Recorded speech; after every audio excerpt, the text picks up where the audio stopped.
கர்த்தருக்கு ஸ்தோத்திரம். Welcome to fast and poster.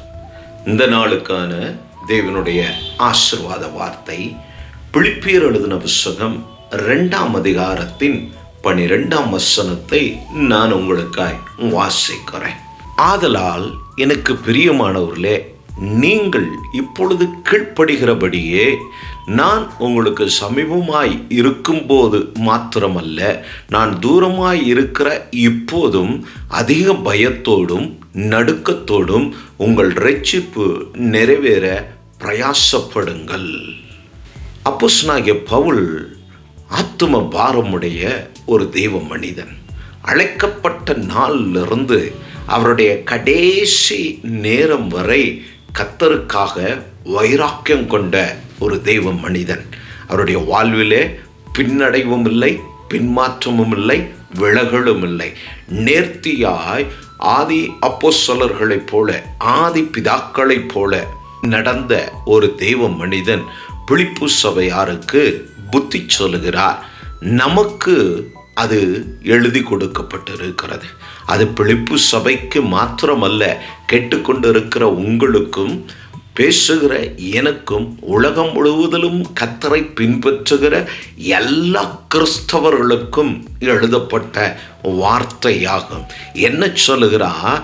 அவர் சமீபமாய் இருக்கும்போது மாத்திரமல்ல, தூரமாய் இருக்கிற இந்த நேரங்களிலும் நீங்கள் உங்கள் ஆத்துமா ஈடேற பிரயாசப்படுங்கள். கேட்டுக்கொண்டிருக்கிற தேவஜனமே, இந்த கால ஓலை உங்கள் ஆத்துமா, உங்களுடைய இரட்சிப்பு பலனடைய, அவைகளில் நீங்கள் வளர்ந்து பெறுக, அவைகளில் நீங்கள் நிலைத்திருக்க, நான் தூரமாக இருக்கிற இப்பொழுதும் அதிக பயத்தோடும் நடுக்கத்தோடும் உங்கள் இரட்சிப்பு நிறைவேற பிரயாசப்படுங்கள். உங்கள் இரட்சிப்பு நிறைவேற பிரயாசப்படுங்கள். வேதம் சொல்லுகிறது, பிரயாசப்படுகிறவன் முந்தி பலனடைவான் என்று சொல்லி. இதை கேட்கிற தேவ பிள்ளைய, பிரயாசத்தின் மேல் பிரயாசப்பட்டு பிரயோஜனம் இல்லை என்று சொல்லுகிற நம்மை தைரியப்படுத்துகிற வார்த்தைகள் இவைகள். நம்முடைய ஆத்தும, நம்முடைய இரட்சிப்பு ஈடேற நாம் பிரயாசப்படுகிறவர்களாய் இருக்க வேண்டாம். அதனால்தான் கர்த்தர் சாலமோன் ஞானியை கொண்டு நமக்கு, மனிதர்களுக்கு கற்றுக் கொடுத்த காரியம், நீ எறும்பினிடத்தில் போய் கற்றுக்கொள், சோம்பேறியே என்று மனிதர்களை அழைக்கிறார். ஏன் பல நேரங்களில் சோம்பேறிகள் அல்ல, சோர்ந்து போகிறோம். சூழ்நிலைகளை பார்த்து பல காரியங்கள் நம்மை சுற்றி நடப்பதும் நமக்கு பயத்தை உண்டாக்கும் போது, நாம் எதிர்பார்த்தது போல காரியம் இல்லாத போது அந்த பயம் நம்ம என்ன பண்ணுகிறது? ஒரு சோம்பேறியை போல முடங்க வைத்து விடுகிறது. ஆதலால் நாம் அப்படி அல்ல. பவுல் சொல்லுகிற காரியம், ஒரு ஊழியக்காரன் சபையில் இருக்கும்போது சபையார் ஒவ்வொருவரும் ஒரே விதமான பக்தியிலே, ஒரே விதமான அந்த ஸ்பிரிச்சுவாலிட்டியிலே ஒன்றாய் இருப்பார்கள். அதே ஊழியக்காரன் அங்கு இல்லையானால், தூரமாக இருப்பாரானால், எல்லோருக்குள்ளும் அந்த ஒருமனம் காணப்படாது. பாஷை எங்கே போனாரோன்னு சிந்திக்கிறவங்க இருப்பாங்க. இல்லை, அவர் வாட்டுன்னு இப்படி போயிடுறாரு, நம்ம இன்னைக்கு பிரச்சனையை யாருக்கிட்ட சொல்கிறது, யார் நடத்த போகிறா தெரில, யார் பேச போகிறா தெரில, நாம் எதிர்பார்த்த போல இல்லையே என்று சொல்லி மனதை அலைப்பாய விடுகிற ஏராளமான கூட்டம். ஒரு பக்கம் பாஸ்டருக்கு முன்பு வேஷம் போடுகிற கிறிஸ்தவர்கள் உண்டு, சபையார் உண்டு. அதனால தான் பவுல் சொல்லுகிறார், பாஸ்டர் இருக்கும்போது உங்களுக்கு இருக்கிற அந்த ஒருமனம், அந்த தெய்வ பக்தி, அந்த விசுவாசம், அந்த நம்பிக்கை பாஸ்டர் இல்லையானாலும், தூரமாக இருந்தாலும் நீங்கள் அதே பக்தியிலே இருக்க வேண்டும். அதே ஒருமனதிலே, அதே விசுவாசத்திலே, அதே நம்பிக்கையிலே இருக்க வேண்டும் என்று சொல்லி நமக்கு புத்தி சொல்லுகிறார். இதை கேட்டுக்கொண்டு இருக்கிற தெய்வஜனமே, ஏசாயாவில் ஒரு வார்த்தை உண்டு, என் வசனத்துக்கு நடுங்குகிறவனை நான் நோக்கி பார்ப்பேன் என்று சொல்லி. உங்கள் இரட்சிப்பு நிறைவேற, நீங்கள் பெற்றுக்கொண்ட இந்த இரட்சிப்பு நிறைவேற, ஏன் இதை இவ்வளவு ஃபோர்ஸ் பண்ணி எழுதுகிறார் இந்த வார்த்தையை? யோசித்து பாருங்க. ஏன்னா இந்த உலகத்தில் இருக்கிற எல்லாவற்றை விட தேவனுடைய ரட்சிப்பு வெளியேற பெற்றதாக இருக்கிறது. எத்தனையோ தாய்மார்கள் பெற்ற பிள்ளைகளை பெங்களூரில் அது சர்வசாதாரணமாய் நடக்கிறது. தாங்கள் பெற்ற பிள்ளைகளை காசுக்காக, தங்களுடைய கஷ்டத்துக்காக கொடுத்து விட்டு போகிறார்கள், விற்று போகிறார்கள், பணத்தை பெற்றுக் கொள்ளுகிறார்கள். ஆனால் தெய்வம் நம்மிடத்தில் எந்த கைமாறும் எதிர்பாராமல், நம் தாய் தந்தையினிடத்தில், நம் முன்னோர்களிடத்தில் எந்த கைமாறும் பெறாமல் உங்களை நேசித்து தன் ஜீவனை கொடுத்து இந்த ரட்சிப்பை உங்களுடையதாய், உங்களுக்கு சொந்தமானதாய் மாற்றினாரே, அதுதான் வெளியேறு பெற்றதாய் காணப்படுகிறது. நம்மிடத்தில் இருக்கிற பொன் பொருள் செல்வங்கள் எல்லாவற்றை விட இயேசு கிறிஸ்துவினுடைய இந்த ரட்சிப்பு விலை மதிப்பில்லாதது. எல்லாம் இருந்தாலும் மனிதனுக்குள் சந்தோஷமும் சமாதானமும் நிறைவான வாழ்வும் இல்லாமல் வாழ்ந்து கொண்டு இருக்கிற இக்காலங்களில் தேவ ஜனமாகிய நாமோ கிறிஸ்துவை சார்ந்து கர்த்தர் நமக்கு கொடுத்த காரியத்திலே திருப்தியாய் மனரம்யமாய் தேவனுக்குள் களிகூர்ந்து எப்பொழுது தேவனை துதித்து கொண்டு முன்னோக்கி கடந்து போகிற தேவ ஜனமாய் கர்த்தர் நம்மை வைத்திருப்பதற்காய் தேவனுக்கு ஸ்தோத்திரம் உண்டாவதாக. ஹல்லேலூயா. என் வசனத்துக்கு நடுங்குகிறவனை, அப்படியானால் நாம் பெற்றுக்கொண்ட இந்த ரட்சிப்புக்கு பிரயாசங்கள் அது வளர்ந்து வருக, சோர்ந்து போகாமல், இல்லையெனில் பின்வாங்கி போகாமல், சூழ்நிலைகளை பாராதபடி தெளிவுள்ள ஒரு வாழ்க்கை நாம் வாழ பிரயாசப்பட வேண்டாம். பிரயாசப்படுகிறவன் நன்றாய் சாப்பிடுவான், பிரயாசப்படாதவன், வேலை செய்யாதவன் சாப்பிட வேண்டாம் என்று வேதம் சொல்லுகிறது. பிரயாசங்கள் நம்முடைய ஆத்துமா ஈடேறுவதற்கு உதவி செய்கிறது. நம் வேலையை அது இன்னும் அதிக ஜாக்கிரதையோடு செய்ய, நாம் செய்கிற காரியங்கள், கையின் பிரயாசங்கள், நம்முடைய ஓட்டங்கள், நம்முடைய முயற்சிகள் எல்லாம் சக்சஸ் ஆவதற்கு இந்த ஆத்துமா மிக முக்கியமானதாக இருக்கிறது. ஆத்துமா மனரம்யமாய் சந்தோஷமாய் கர்த்தரில் களிகூர்ந்து செயல்படணும்னா நாம் இந்த வசனத்தின்படி, அப்போஸ்தலனாகிய பவுல் உங்களுக்கும் எனக்கும் எழுதி கொடுத்த இந்த வசனத்தின்படி நம்முடைய ஆத்துமா ஈடேற, நம்முடைய ஆத்துமாவுக்கென்று நாம் பிரயாசப்படுகிறவர்களா, இந்த ரட்சிப்பு பலன் கொள்ள பிரயாசப்படுகிற தேவ ஜனமாய் இந்த கால ஓலை நாம் காணப்படுவோமானால், இந்த கால ஓலையில் கர்த்தர் நிச்சயமாய் உங்களுடைய காரியங்கள் எல்லாவற்றிலேயும் கர்த்தரே நின்று அவைகளை எல்லாம் ஜெயமாய் மாற்றி கொடுத்து உங்களை மகிழ பண்ண அவர் போதுமான தெய்வமாய் இருக்கிறார். வேதம் சொல்லுகிறது, ஜாக்கிரதை உள்ளவனுடைய ஆத்துமா புஷ்டி ஆகும் என்று ஞானி எழுதுகிறார்.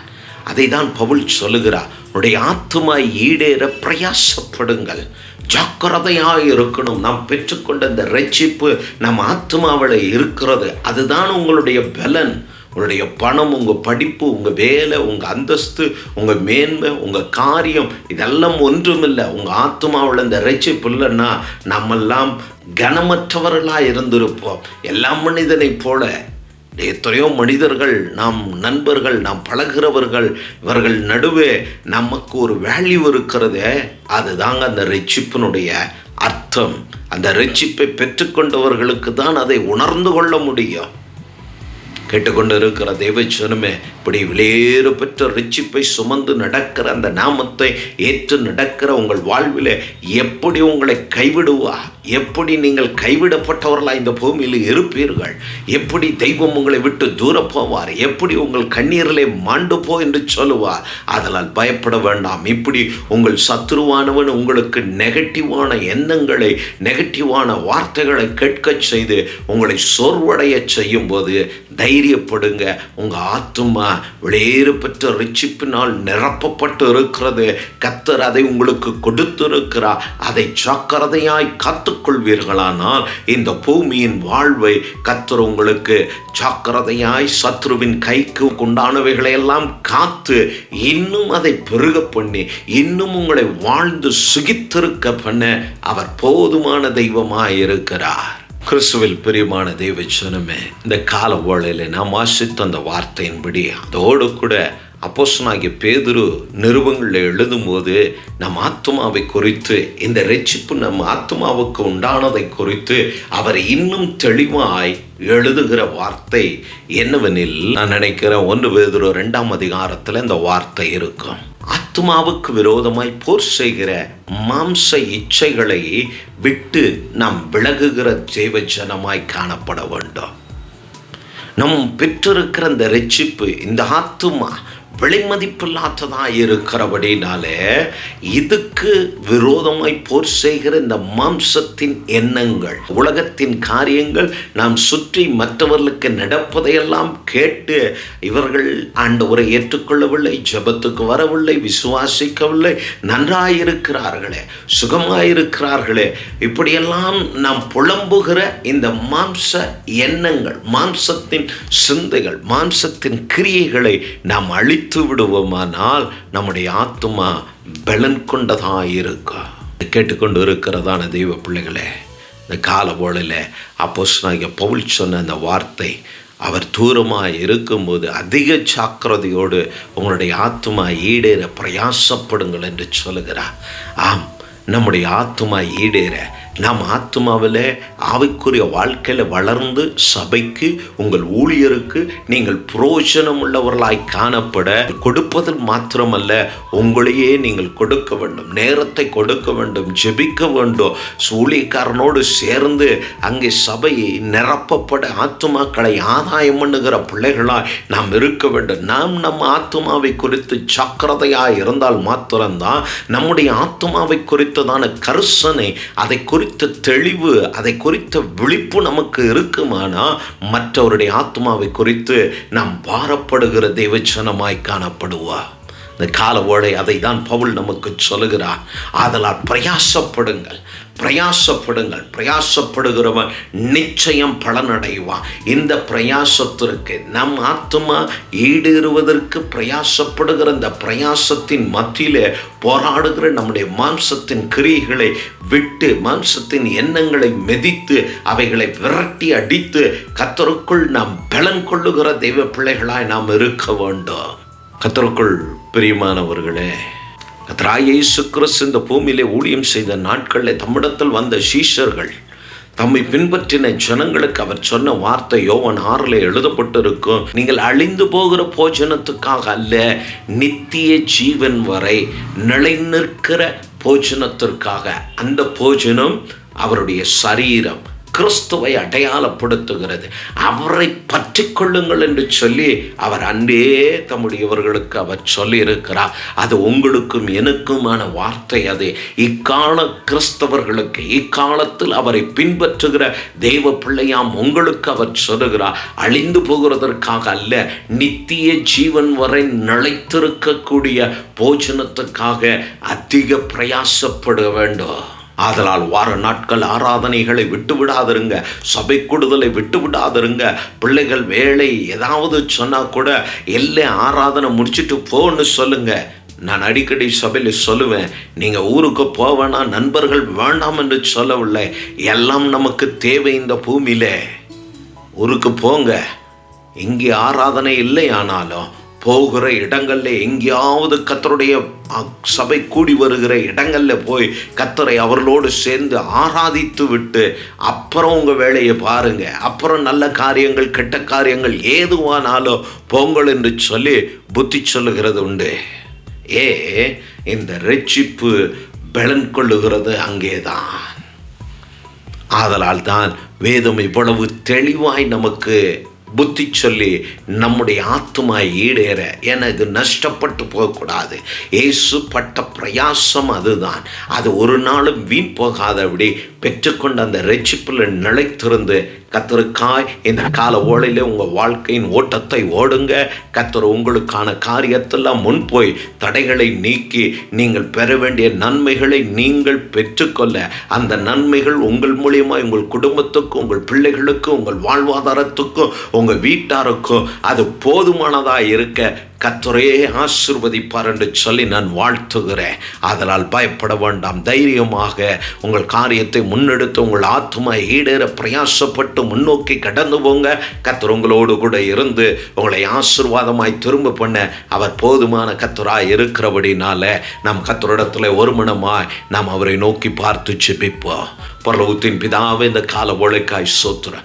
ஆசீர்வதிக்கப்பட்டதான இந்த கால வேளையில் பிதாவே, உம்முடைய பிள்ளைகளுக்காய் நான் ஜெபிக்கிறேன். அப்போஸ்தலனாகிய பவுல் பிலிப்பி சபைக்கு எழுதின அந்த வார்த்தை, இந்த கால வேளை அடியாரெல்லாம் எங்களுக்கு நீர் கொடுத்தீர், எங்களை உணர்த்துகிறீர். இந்த ஆண்டவரே தேவனுடைய ஆசீர்வாத வார்த்தையின் மூலியமா எங்களோடு கேட்கிற உம்முடைய பிள்ளைகளோடு ஜெபிக்கிற உம்முடைய பிள்ளைகளோடு கர்த்தர் பேசினே, அதற்காய் ஸ்தோத்திரம் ஆண்டவரே. இப்படி ஆத்துமா ஈடேறுவதை குறித்து கவலையற்று இருப்பார்களா?